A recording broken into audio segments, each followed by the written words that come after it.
Welcome class 9. This is the part 5 of the chapter French Revolution.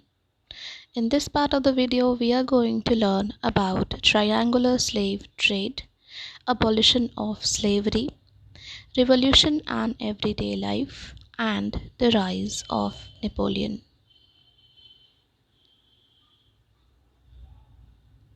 The triangular slave trade.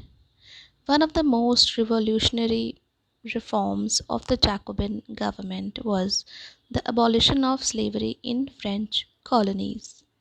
But why did the abolition was required? Because there was a triangular slave trade which was being conducted in between Europe, Africa and Americas.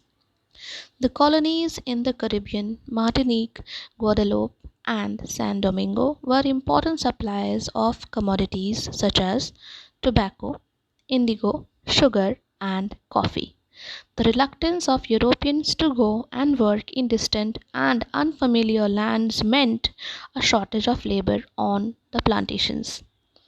This was met by a triangular slave trade between Europe, Africa, and Americas. It started in the 17th century. The slave trade. French merchants sailed from the ports of Bordeaux or Nantes to the African coast where they bought slaves from local chieftains. Branded and shackled, the slaves were packed tightly into the ships for 3-month-long voyage across the Atlantic to the Caribbean. They were sold to plantation owners. The exploitation of slave labor made it possible to meet the growing demand in European markets for sugar, coffee, and indigo. Port cities like Bordeaux and Nantes owed their economic prosperity to the flourishing slave trade. The abolition of slavery. The National Assembly held long debates about whether the rights of man should be extended to all French subjects, including those in the colonies. But it did not pass any laws fearing opposition from businessmen whose incomes depended on the slave trade.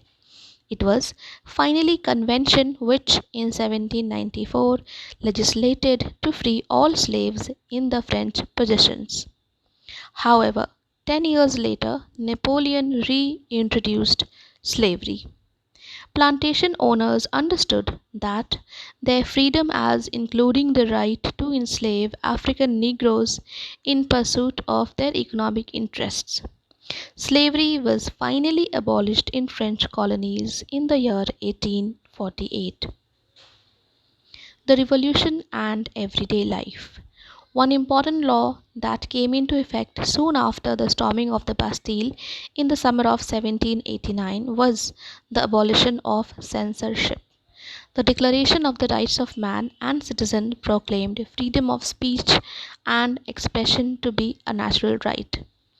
Newspapers, pamphlets, books, and printed picture flooded the towns of France from where they traveled rapidly into the countryside.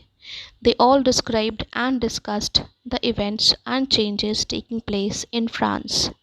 Freedom of the press also meant that opposing views of events could be expressed. Rise of Napoleon.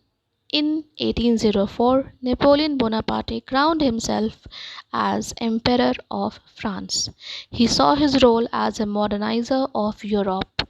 He introduced many laws such as the protection of private property and a uniform system of weights and measures provided by the decimal system.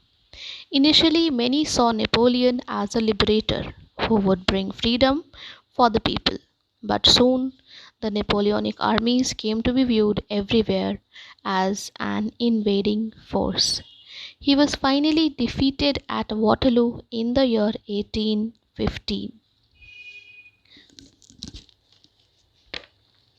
The ideas The ideas of liberty and democratic rights were the most important legacy of the French Revolution. They continued to spread from France to the rest of Europe during the 19th century, where feudal systems were abolished. colonized peoples reworked the idea of freedom from bondage into their movements to create a sovereign nation state. Tipu Sultan and Raja Ram Mohan Roy are two examples of individuals who responded to the ideas coming from revolutionary France. So this was it from the chapter French Revolution. In the next video, we'll be discussing further about socialism in Europe and the Russian Revolution. Thank you.